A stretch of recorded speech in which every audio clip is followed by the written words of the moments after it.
Hello, how's everyone doing today? So here is video number 2 from me. So now I introduced my channel last video. So now I thought I'd introduce, myself and as far as what I've done in investing, about 20-ish so years. I'll probably break it up into two, maybe 3 parts. I'm not sure yet. So this will be part 1. There is a natural stop to it, so we'll stick to that. So again, my name is Auditor Dan. I'm a government auditor for a state in New England. So I'd like to share some experiences that I've had investing since about the year 1998. Okay. So my introduction to trading started late 90s. I was in high school. Start there. I had a business teacher. We had a business class and department at my high school. I went to high school in New York, upstate, not the city. So he introduced us to paper trading. So he got us, I think it might have been Yahoo, but I don't remember, where it was paper trading. If you don't know, it's like fake money. So we started with like $100,000 fake money. And he was using it as a way to introduce finance to us and get us interested and excited. And then there was a challenge, like, everyone starts with this much money, who can make the most, blah, blah, blah, stuff like that. I would not recommend this as a good way of getting someone into investing if I had a choice. We'll get into more later on in different videos why, but it's not real money, right? So you have no emotional attachment. There's no psychology of money involved. It's a game. You've turned investing into a game when you do that paper trading competitions. I'm sure other people have had that experience, and if they did it in high school, I know some high schools have done it after that. So I went to high school in the late 90s, right? So guess what? Everybody did amazing. Shocker, right? Everyone did amazing. Everyone was making money. We're like, this is so easy. I might have doubled my paper trading account in like 3 months. I don't remember. But it was a very interesting way to be introduced to investing, which I think some of you out there maybe were introduced to a similar state if you just started investing in the last few years during the COVID lockdown. So you would have experienced the same thing I did, just 20 years apart, right? So shocker to me. So I thought, okay, I'll put my own money into the stock market. Not only my own money, I put my grandfather's money that he gave me into the stock market. So I was still in high school. So I put $8,000 that I got from him selling a property because he had apartment buildings. So he sold one and gave all the grandkids some money. I put it into the stock market. I thought I was a whiz at it. Until March 2000 hit, half of it disappeared basically in the matter of maybe a week. I was buying penny stocks because I thought if you buy, surely you want more stocks. So who cares if it's 10 cents or a dollar? The more stocks means more potential gains. I didn't know any better. So most of it was in companies, I can't even remember the name of them. They would have been like micro something. These are nano cap penny stock. I didn't know it's not nano cap. We just penny stocks. A lot of us were doing it. But my friends didn't have 8,000 into it like I did. They had just a few $100. So I lost half of it pretty quickly when the whole thing busted in March of 2000. And the only thing I'll tell you, I don't remember all the details, but I didn't have all you have all this news assets now, right? If you have Reddit, you have Discord, you have CNBC, you have all these things. So you're not surprised. Things can go badly, but you're not surprised. I didn't have any of that. I opened my account and just stocks disappeared. I didn't know what happened. I'd call the broker if I could even figure out where to call. And then they're like, yeah, they were delisted. So it was a pretty devastating blow to me because it was so shocking. That was a lot of money to a kid back then. So that was my first experience that got me on my way. So we'll move on to the next part. It gets a little better though. It's not all doom and gloom. So while I was in high school, I worked at McDonald's. It's my first job. My friends all worked at grocery stores, but the McDonald's was down the road. I could walk to it. So I figured I don't care. I just want some money to go party. So I worked at the closest thing to my house. I'll tell you, I was making, I believe I made 5.15 an hour so not quite a difference from nowadays, but yeah, it was enough. $100 a week was enough for a high school kid to go do stuff. I put a little bit aside. But one thing was interesting. McDonald's had a stock, that franchise I worked at had a stock purchase program where if you put half of the money in, they would buy the other half of the share. If I can remember, that was the percentage, I think. So I'm like, well, it seems like free money then, right? I mean, why wouldn't I do that? McDonald's stock was like maybe 50, I think it was $20 at the time. So I was doing it, a few stocks here and there. While I was working there. I worked there for not my whole high school, 2.5 years of it, and then I transitioned to a car dealership, which maybe I'd get into the car dealership if I ever talk about Tesla. My family's been in the automotive industry for a long time. So I took what was remaining of when I got hit by the .com burst. I took what I had, half my money was gone, so I took the other half. And the only thing else I had was my McDonald's stock. And then, so I put it into that. At the same time, I was like, as crazy as it sounds, like I liked Mountain Dew. So I saw Pepsi had stock. I'm like 19, 20, this is like, I didn't know much of anything. You'd call me probably a story investor. So I just bought that. So from 2001 to 2009, basically, I just bought McDonald's and Pepsi stock. Just bought it when I could. I mean, I was going to college, and when I got out of college, I was working crap jobs. I did what I could. I read a few finance books I'd get from the library. I read a Jim Cramer book.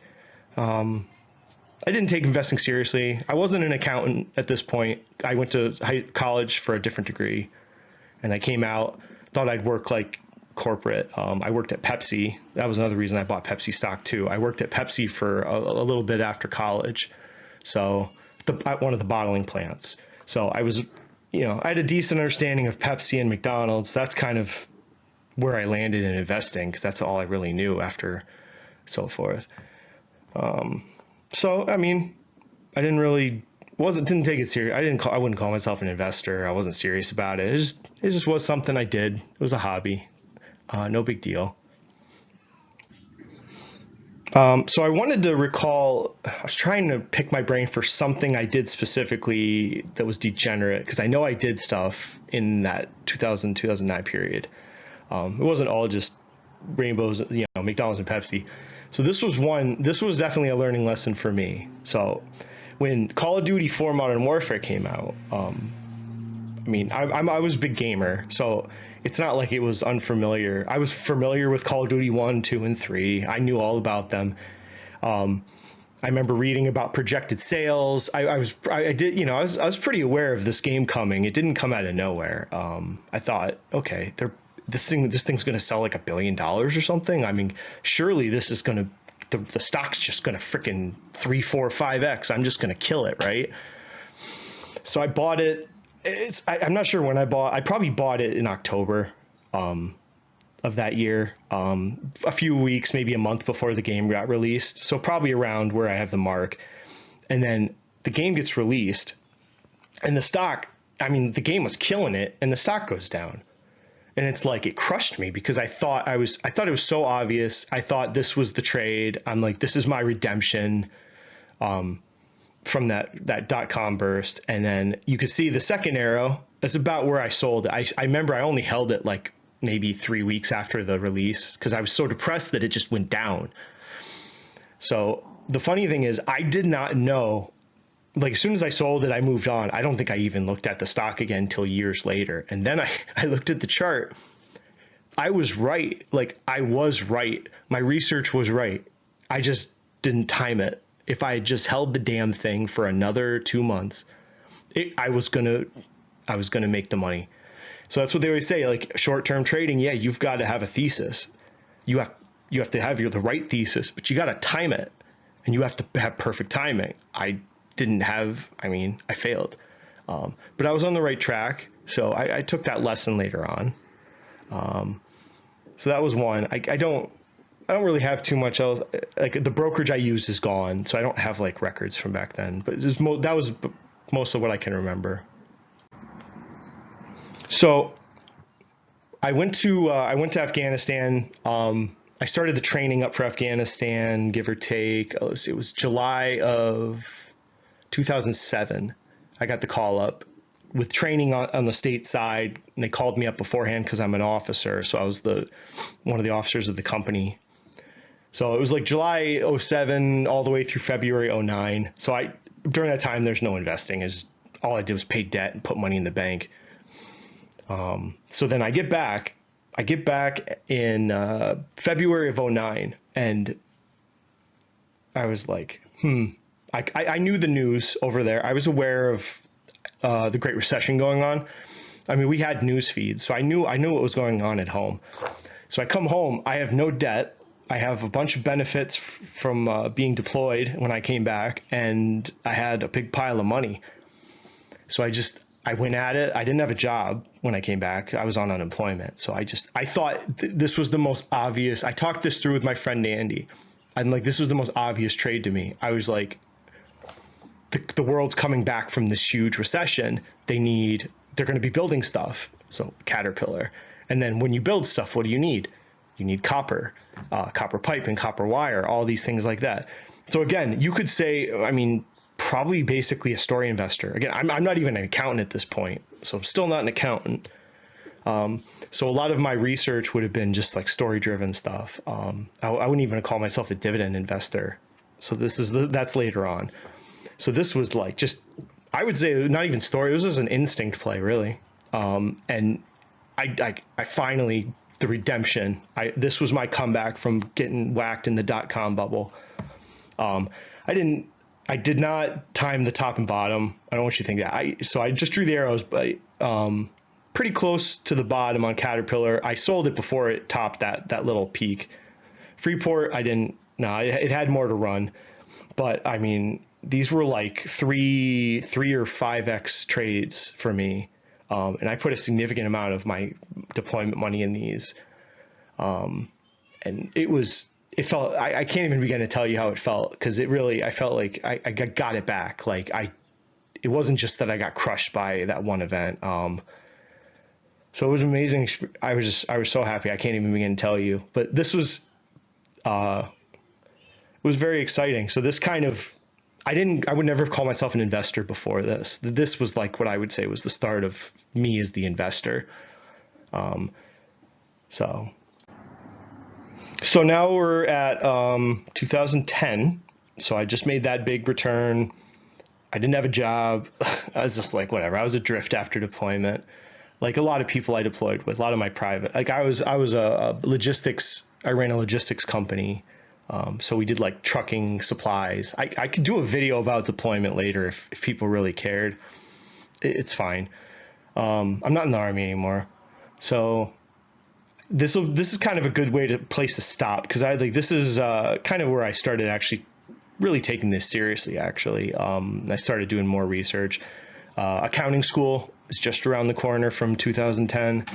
So at some point I'll pick up part 2. My next video is going to be, I want to go over a research paper that I found, I think it was 6 months ago. It came from the Hartford.